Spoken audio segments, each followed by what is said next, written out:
For those that haven't tried virtual reality before, there's actually a VR setup in the room next door. I'd highly encourage it. It's fun, it's immersive, and it'll blow your mind a little bit if you haven't tried it before. I'm the co-founder and CEO of Interplay Learning, and we focus on creating virtual reality-enabled courses for the skilled trades. This is your HVAC, plumbers. Lots of talk about, especially in California, is about the lack of programmers. But I like to think of this as the Empire Strikes Back. The old skill, blue collar jobs are just in demand as these jobs, and there's a big problem out there. So let's start. All right, we build VR compatible courses. There is a major skills gap in skilled trades. If you've had a remodel in the house recently, you can find that getting an electrician or plumber on time is extremely hard to do. It's getting more expensive. Labor is super tight. There's a big demographic problem. The average technician is 58 years old. There's going to be a huge turnover, and there's not the infrastructure for training needed to fill these jobs. The parallel problem, as I mentioned earlier, is in the digital skills gap. One solution that's starting to solve that problem is the rise of these large catalog solutions, where we have the fortunate participation of a few folks from Udacity and Pluralsight and Linda. If anyone knows of these companies and looked at them from a financial perspective, huge valuations. I don't know what Udacity's is, but it's X point X billion, I'm sure. And what this, I used to, before being an entrepreneur, I used to be a finance guy, so I still like to look at all this closely. What it signals to a lot of folks in the industry, ed tech industry, is where are things pointing to? So you see huge valuation, and it says, why? What's happening here? This is a quick synopsis of ed tech investment over the past 10 years. In the last 3 years, really massive investment in ed tech. Ed tech, for any investors here, thank God Ryan Craig is gone. It's been terrible, but it has changed recently. And part of this is because the legacy education models are basically at capacity already, and businesses are struggling so much with finding talent that they're stepping up to the plate. They're starting to embrace education and training internally, and new service models and new technologies are needed for that. So we're seeing a massive increase in investment on business sides for training and education. Number one growing benefit in companies is education. Millennials, they want to be able to learn and grow, and having resources from a company is extremely important. Those companies that aren't investing in their workforce in the knowledge economy risk losing out a lot on their most important asset, which is their workforce. This is a quote from Aaron Skonnard. He's the CEO of Pluralsight, which just went public. They provide a little more visibility now that they've gone public in terms of what their model is. But basically, the notion is once you get to a large, low-price catalog, Netflix really defined this, you start to get rocket ship takeoff in terms of adoption. So a lot of these companies are just offering large catalogs and at a more compelling price. You know, you look at the student debt crisis and traditional education models, and I think everyone's starting to realize that four-year degree has been pounded in everyone's head for, it seems like a century already. It's probably only 30 or 40 years. But it's not necessarily the right solution for everyone. And there are different pathways and models needed. And new innovative companies are starting to figure this out. And we're, as a smaller company, we're trying to look at what successful companies are doing on the bleeding edge here. So no real technology solutions from a training perspective have really emerged for the skilled trades. And I know that's a big interest in the group here in LA in general. But yeah, lots of shortages in terms of the jobs and the skilled trades. But there is, headline unemployment is low, but demographically, you look, there are big pockets where there's just a misconnection between jobs that are needed and jobs that could be filled. So we're just trying to do the same thing here. We're trying to create a large catalog of skilled trades: HVAC, electrical, plumbing, welding. You can get into med tech. You can grow it larger. So this is the vision. We want to make it VR enabled. I'll talk about that a little bit. VR is still brand new, but we are starting to approach mass adoption in terms of consumer-oriented units. But we recognize that VR, can't be used for everything. So we want to make sure that you can access the training and the curriculum on your phone. Basically, if you aren't available on your phone to the millennial world, you are going to die. So this is important to us. So we can't be, there are going to be lots of VR companies out there that completely fail because they built a really elegant technology that couldn't be used broadly. VR, what does it really, this one, it solves the hands-on training problem in a scalable way. That's really what VR can do. It's a big, big piece of technology that can solve a big problem. How do we do that? There's two primary things. I wish I came up with this phrase, experience on demand. It's a much smarter guy named Jeremy Ballinson. He's a professor at Stanford, and he actually started a company, or co-founded a company called Striver, and he entitled his book Experience on Demand, and I highly recommend it to anyone that wants to learn a little more about VR. But there's two things he emphasizes about VR, why it's powerful. It's psychological presence, the notion of being there. You can be on the moon, you can be stargazing, you can be 10,000 feet deep, you can look at sharks, and you're sort of there. It feels real. You are engaged, right? Everyone in the education world talks about engagement. This is an engaging technology. It is compelling. Anyone that puts on a VR headset next door, you'll sort of immediately get it, and I highly encourage you to do it. The other one is a little more of a technical phrase called embodied cognition. This is the notion, any of you that have kids, have you ever seen fidget spinners? One of the things that's associated with it, or the rocker chairs, is that physical movement can be associated with memory and learning. So the notion of moving in VR, which is just a natural part of VR, is very powerful to an overall learning and memory point. So those are the two things that make it really powerful. Adoption for VR, we're in the hype cycle curve right now. We've hit just about bottom. People, investment in VR has plummeted by half in 2018. We're now on an upswing. This is a big deal. Facebook just 2 weeks ago announced their $400, the all-in-one headset unit. This is going to be a big deal for mass adoption. So what is Interplay doing in terms of creating practical 3D simulations? We do a couple different things. If you're an energy auditor, it's sort of a niche industry, but it's a growing one in the energy efficiency space. Department of Energy runs a home energy score system. Think of it as the Energy Star for homes. If you want to become a certified technician, you have to take an Interplay training simulation. They aren't using VR yet, but they have a mentoring requirement, and they've been trying to figure out how to solve their mentoring requirement, which would require in-person visits, people flying here and there. It's almost an unsolvable problem. So now they're considering using VR and multiplayer as a mentoring. This is just an exciting application of this technology. Next one is the California Community College, which I know there are a few people here.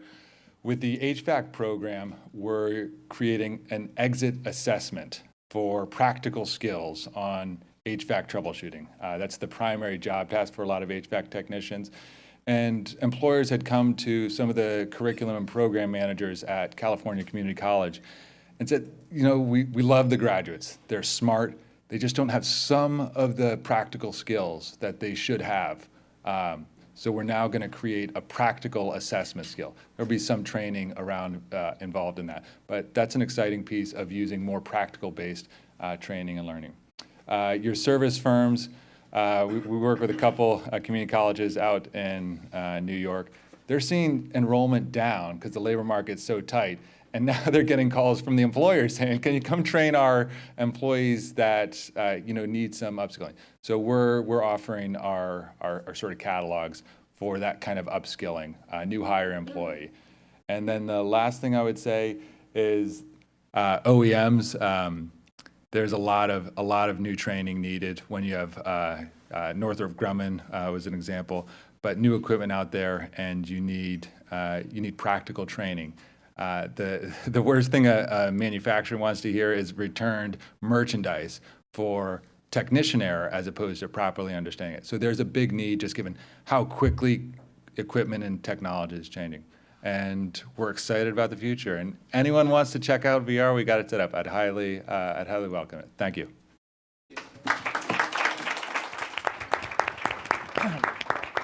Well, we're going to try to move very quickly here and also make it more interactive ourselves, Stuart, by having people ask questions. Let me say quickly, I entered the job training field in 1979. First job training program I had was business machine repair. We taught people how to repair. So much of the discussion today is could have been 1979. We had the same concerns in California. I remember conferences then, Diane, about automation eliminating jobs in California. We were worried about technology eliminating jobs. Back in the 1960s, we were really concerned that automation was going to result in unemployment in California steadily over 10%. And later, I was EDD director for a number of years, and we still had those concerns. That was the early 2000s. So these issues aren't new, of course. But there is something new, seeing this over the past 40 years. And to me, what's new, exciting, I think gives us a lot of opportunity is not only the role of technology in this space, the so-called ed tech, but how new entrepreneurs are coming in, young people outside of the public workforce system. And that's what I want to very quickly, we have a great panel here to explore. So let me start with the first question, and we'll go around. Stuart, why don't you start with us, a brief description of what you do at Udacity, where in the education space you are, Great. And upskilling. Thank you, Michael. First of all, it's a pleasure to be here. Thanks for having us. My name's Stuart Frye, and I head up business development and partnerships for Udacity. Udacity is an online education platform that started as a MOOC provider, massive open online courses. We spun up an Introduction to Artificial Intelligence class at Stanford, and 160,000 people signed up. And then we kept building MOOCs, and 200,000 people signed up.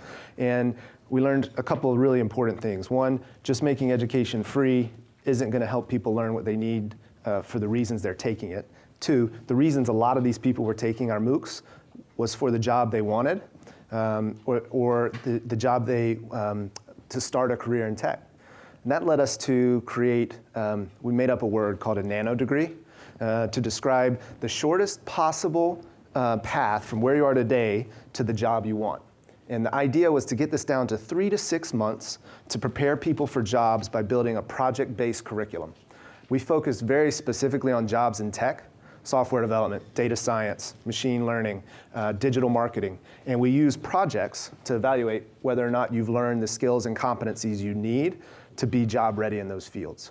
A nano degree consists of 5 to 8 projects and 5 to 8 courses to prepare you for those projects. And you have about, if I recall, about 24 million registered users since the formation? We have roughly 20 million folks in our free MOOC courses, and at any given point in time, we have 60,000 people taking a nano degree.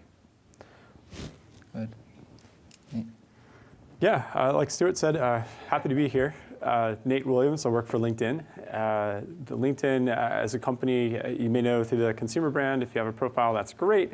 If not, that's okay too. So we describe ourselves as a platform for economic opportunity. So that's what we want to provide for our members. We have close to 600 million members globally, including about 150 million here in the US, which is about 80% of the workforce.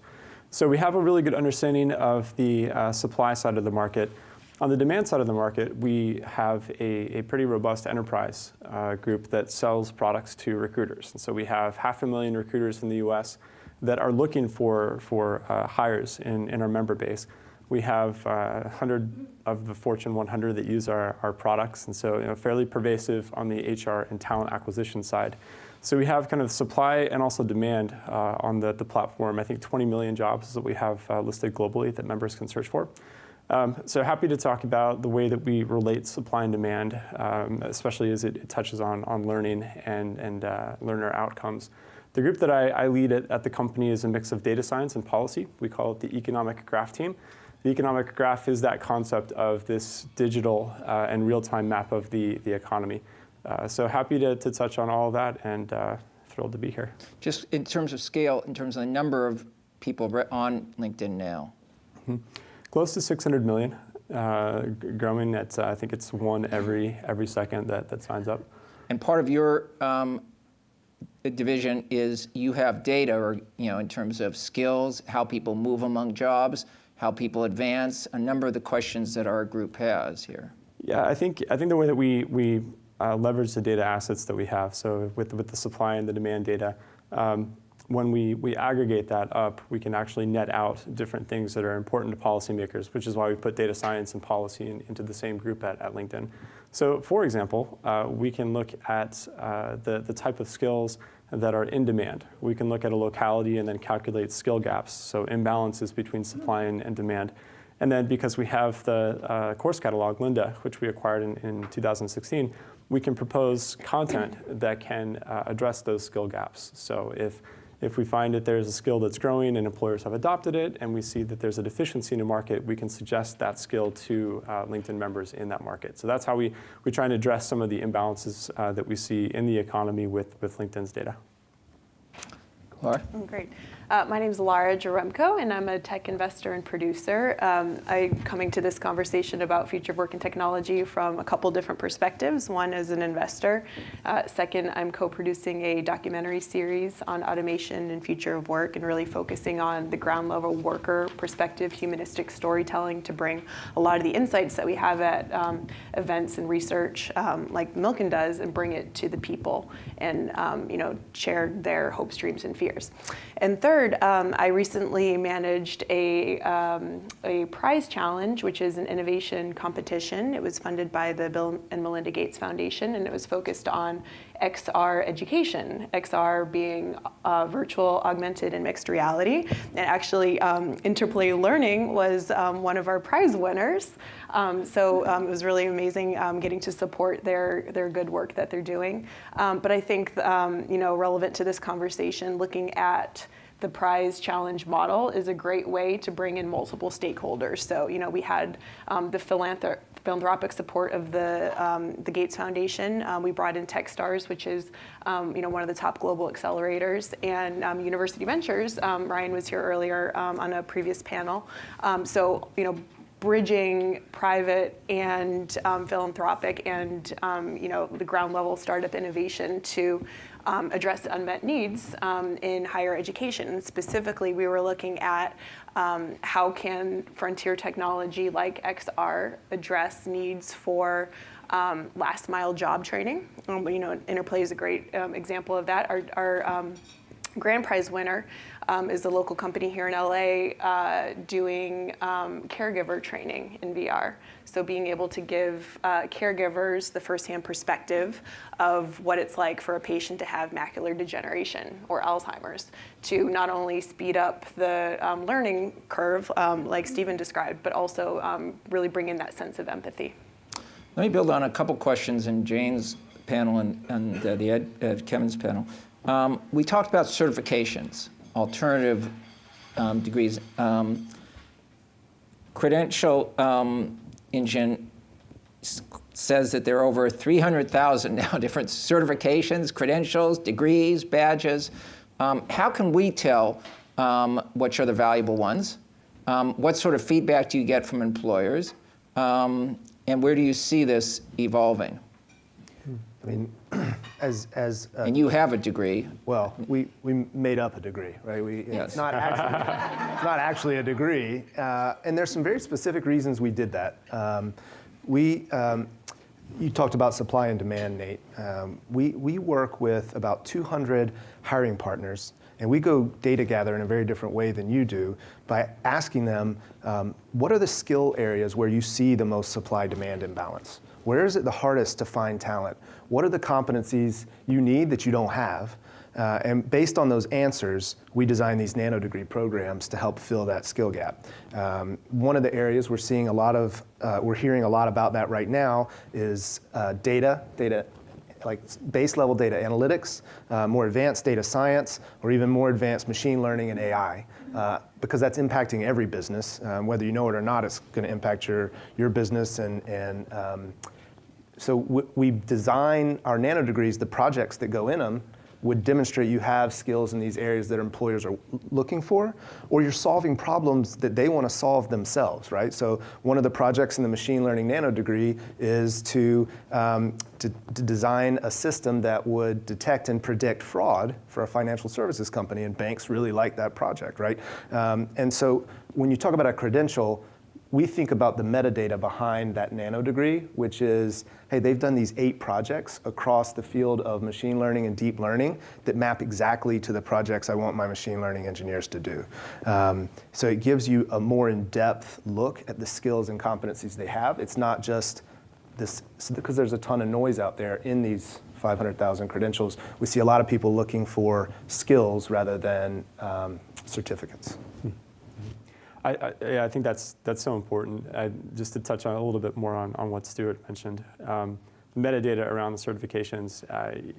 There's so much potential for it, and I'll explain what I mean by that. But just to start off with Credential Engine, I think it's interesting that Scott Chaney, the guy that runs Credential Engine, decided to do this when he was leaving Congress, because when he worked on Congress, he was one of the principal architects of WIOA, in which is the big overhaul of the U.S. public workforce system. And so he went from being having that kind of view over the entire system to running Credential Engine, which is trying to provide transparency to this whole messy ecosystem of non-degree credentials. I think they actually do include degrees.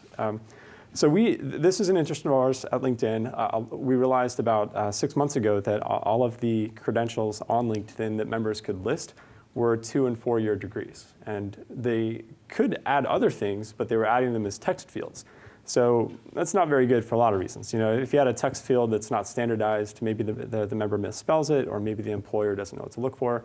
So that we weren't able to kind of bridge that supply and demand very well. So we went and we said, hey, we need to find a better list of credentials. How do we find an authoritative list of certifications and licenses?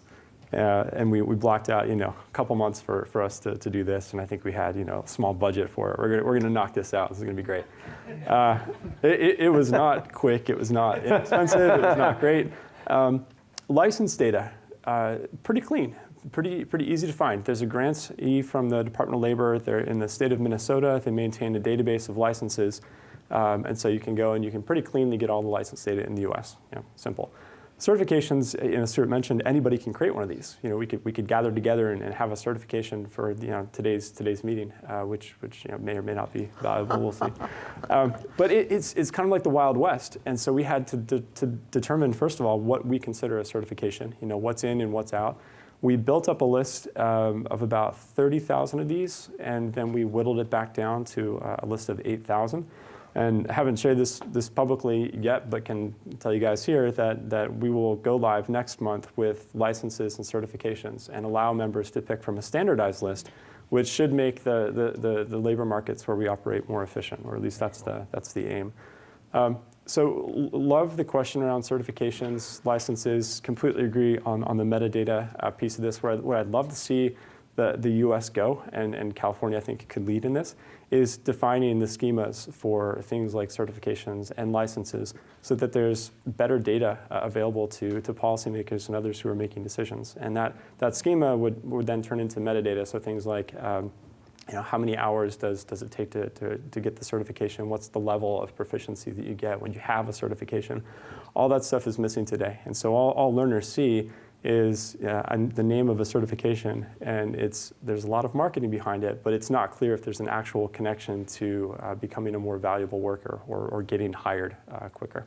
But that's part of what you're doing now, which is to try to start tracking, because you have data, frankly, more than anyone else in terms of how people in California and elsewhere are moving among the labor market and what jobs they're moving to and from, to be able to determine, well, I think we definitely want to, as a group, want to follow up on that. You could also know which certifications are most likely to lead to less time unemployed.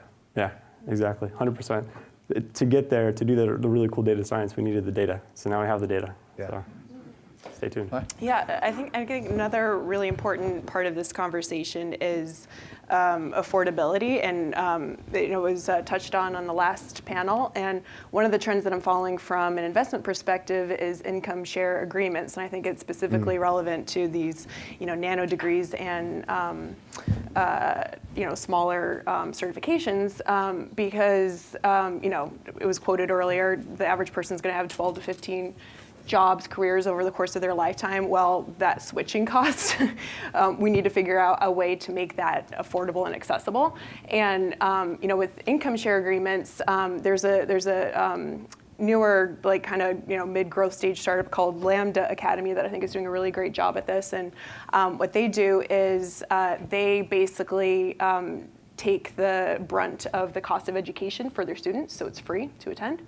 And then what they do is they take a share of future revenue earnings for 2 years after. And there's a cap to it, and if you don't get a job within a certain amount of time, there's no recourse on the student.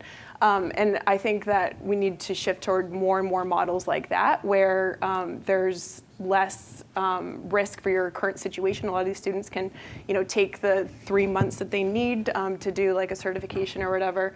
They can bear that or do it while they're still working. So I think that's a really important trend. And one of the things, just to build on this really quickly, one of the things we've seen is employers willing to reimburse. So a nano degree costs about $1,000, and an employer would be willing to reimburse if they hire you after you take a nano degree. So we have about 200 hiring partners. Not all of them do that reimbursement model, but it is a component that can help with, it's kind of an outcomes-based investment that's really cool to hear about Lambda School. I have some really quick questions. I know our group does. Just real quickly, I don't want to forget this. If people in the audience, and you can see we're drawn from people in the public workforce system, community colleges, workforce boards, others, if they want to work with you, can they directly contact you, or? Absolutely. You're always looking for new partners, New partners. As the director of partnerships at Udacity. Yeah. And I mean, our mission is to help create economic opportunity by connecting education to careers. And I think working with the public workforce system and any other public education system that shares that mission, we'd love to figure out how to do that well. And we have various associations here. Yeah, it's a very, very similar answer. So we're looking for partners. We're open to partners that are prepared to act on the basis of insights that can be gleaned from the economic graph. So that to us is more important than just doing research and having it sit somewhere on a shelf. So if that's you, we'd love to talk. Yeah, and connecting with the local economic innovation teams, city governments, and workforce development boards like that is, we're looking for that for the documentary series as well. So they can contact each of you directly, and hopefully will. Let me switch to a topic of working together with employers. Now, Nate, I know if I apply for a job, we've talked this morning about skill shortages, but if I apply for a job at LinkedIn, there's going to be 400, 500. How many applicants for each job, do you think, most jobs? Hundreds, yeah. Yeah, hundreds of jobs. So in one sense, it's not like, oh, LinkedIn has a job opening and no one's applying. And my sense is the same for Udacity. Yeah. You probably get hundreds of you're pulling from an international market. What do the three of you see then, when we talk generally about skill shortages, how much of that are you seeing when you go out with employer partnerships? What jobs are you talking about? Are you talking about CNAs in long-term care facilities? Are you talking about retail clerks? What are you talking about? I can start. Go ahead. So we, a couple of years ago, had a policy where in order to post a job on LinkedIn, you had to pay a fee. I think it was a couple $100, which is typical for job boards at the time. And we decided to move away from that slightly, or to adjust that, and allow any company to post jobs on LinkedIn. And the idea was that we would go from being a place where only the vice president or director or CEO jobs were to a place that had jobs for every possible occupational walk of life. And so we have that now. LinkedIn is a place where people can look for low skill, middle skill, high skill jobs. So when we talk with employers, when we talk with Amazon's one of our big customers, we're not just talking about the people that are going to work in these shiny new headquarters that they've built, but also the people that are going to run the forklift in the fulfillment center. So the direct answer is that it's every possible kind of job. We went there because we wanted to be there for our members, but also because we have this enterprise business, and we heard from our customers, we don't want to only recruit half of our employees on LinkedIn. We want to be able to look across the entire workforce and find talent. So that's the work. One more point before we move on. The concept of social capital is also very important to us because we operate as a network. And so when someone applies to a job that 1,000 other people have applied to, a lot of times it's smart for them to be referred to the job. And you can be referred to the job if you know someone at the company, which is a really smart way to go about looking for work or selling something if you're in business development. But we're mindful that social capital can be something that helps workers find jobs. It can also represent a barrier to those that don't have the right kind of networks. So in the future, we're looking at how we can use the network effect of LinkedIn to help put the right people in front of the employer, if they have the social capital, and if they don't, how we can help them build social capital so that they can be prepared for the next opportunity. One of the, there's two things I think are interesting to comment on here. One is digging deep into local skill inventory, and I heard some groups in the opening remarks doing that, which is fantastic about here in California. And some of the best practices that I've seen in my research is taking that study it was the Oxford study on automation. 47% of jobs over the next 10 years are at risk for automation. Taking that schema and applying it to local job markets. And there's a group called Broken Glass that's done a really good job of that. And so it's, because again, it's taking what is a very macro, what's a very conceptual conversation and bringing it down and grounding it into the needs of a local community. And then from there, once you can see, okay, how at risk and what areas are we most vulnerable, then we can start to make pathways. The second point that I would make is I think that a challenge that this topic has is that it's difficult to imagine what the jobs of the future might be. We can think about, kind of one or two steps ahead, but what's going to be in demand in 10 years from now? It's difficult, and so I think the more that we can engage different perspectives into that collective brainstorming conversation is really important. That's why groups like this are important. But I think we don't spend enough time really trying to imagine what those jobs can be and how to prepare for them. Yeah. I mean, it's interesting you bring up the stat on X% of jobs will be lost to or impacted by automation and AI. At the same time, the World Economic Forum did some survey where they predicted 65% of the jobs that kids starting in elementary school today will have don't exist yet. And these are colliding forces that, to me, speak to a need to evolve how we learn and the role learning has in our lives, not just as students, but as professionals. Specifically, we need to become, I think, a professional society of lifelong learners that are constantly reskilling and upskilling. This really hit home for us at Udacity in 2013. There's a New York Times article with the headline, "Adapt or Else." And it's a story about AT&T, Randall Stephenson standing up in front of the whole company and saying, "We are changing course. We're a telco company that's changing tack, and the workforce we need to get there looks really different than you do. But you can be it, and we will invest in you to be it.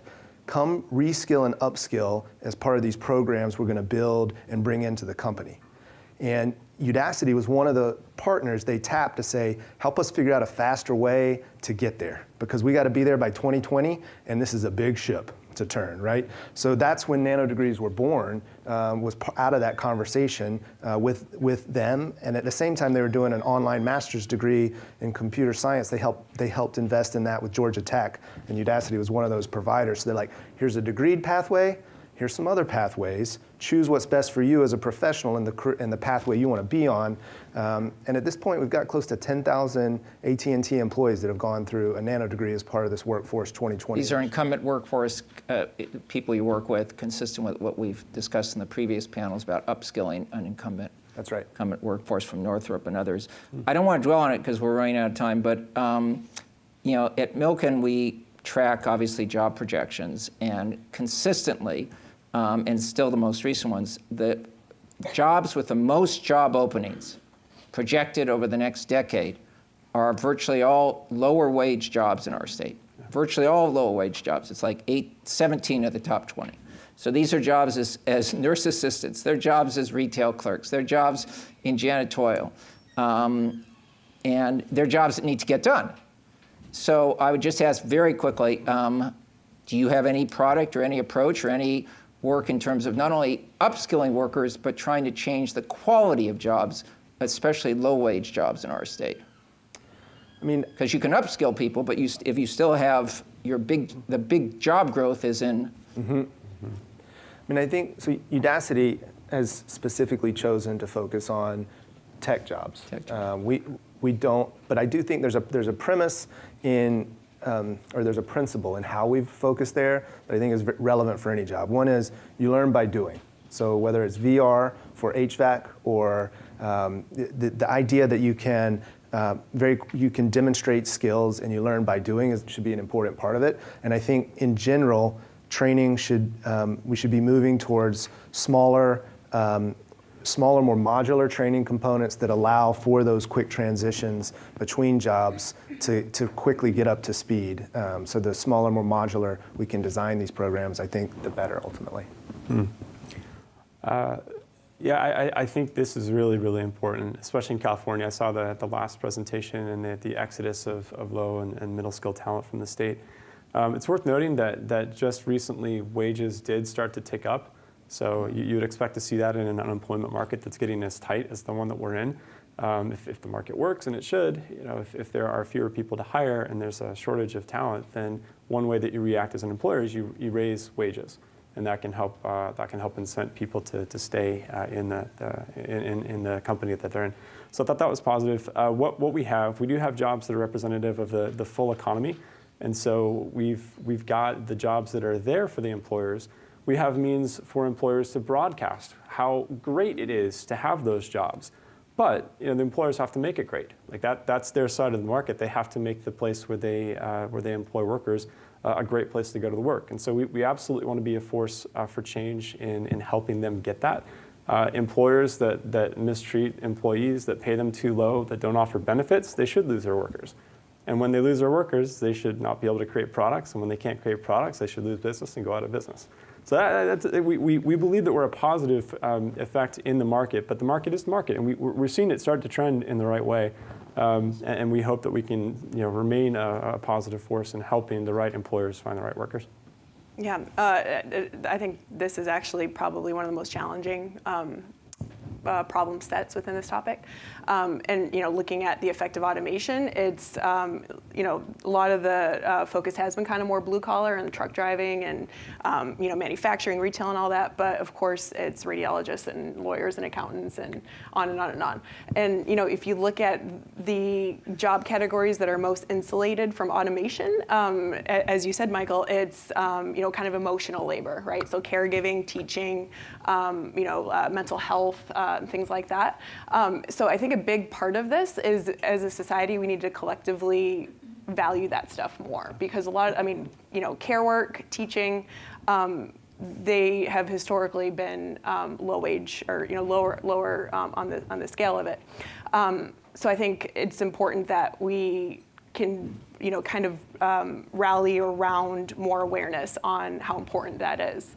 And those job categories are. Secondly, I think it's really important that we focus on the more managerial and creative and problem-solving skill sets. So on the one hand, it's we have training modules that are specific to one task or job category, kind of like a vocational thing. But there's also, more and more people are becoming their own entrepreneurs, and there's not a lot of supporting guidance for how to optimize that. If you're going to start your own caregiving business, for example, there's a whole host of skills that are involved for managing that, growing it, scaling it, that are not just the actual caregiving side. So that's another big opportunity in this. Good. I was going to ask Matt if we had time for questions, but maybe we ought to wrap up the group. And afterwards, can you stay for a couple minutes? Of course. And then you guys have the contacts for each of our people. So why don't you feel free to contact them in the upcoming weeks. Brief final comments or any observations that we've missed in terms of where Udacity is going, how things are evolving, where you see. Yeah, I mean, I think my final comment to this group would be, as a company, Udacity would very much like to partner and figure out how we could work with you on the problems you're trying to solve. And so if my email is just Stuart, S-T-U-A-R-T, at Udacity. If we don't get a chance to say hi, please do reach out and let me know, because we'd be very excited to do that. Yeah, I just want to reiterate, thanks for being here. It's really great to see, a composite of people that care about these issues coming together. I think that's going to be critical. So, to the extent that we have information that can help you make better decisions that will benefit, citizens and our members, we want to be there. So, just like Stuart, I'm around. You can find me on this platform called LinkedIn. That's too self-interested, Michael. But I think you have my email as well, so look forward to staying in touch. Yeah, I would just echo what you guys said and say I think this is an all hands on deck issue, and events like this are really energizing to me. Because I think like if we're representing more of like the Silicon Valley technology realm, we need more of that community to be interacting with people that are on the ground floor. So I think that I just wanted to thank Milken for hosting this event, and let's all find more ways to collaborate. Well, and I will say finally, I know our benefactors at JP Morgan Chase are particularly interested in getting something positive, practical, project-based out of this, and so hopefully to be continued. Thanks for everyone coming. Matt, do you want to have a final? Good.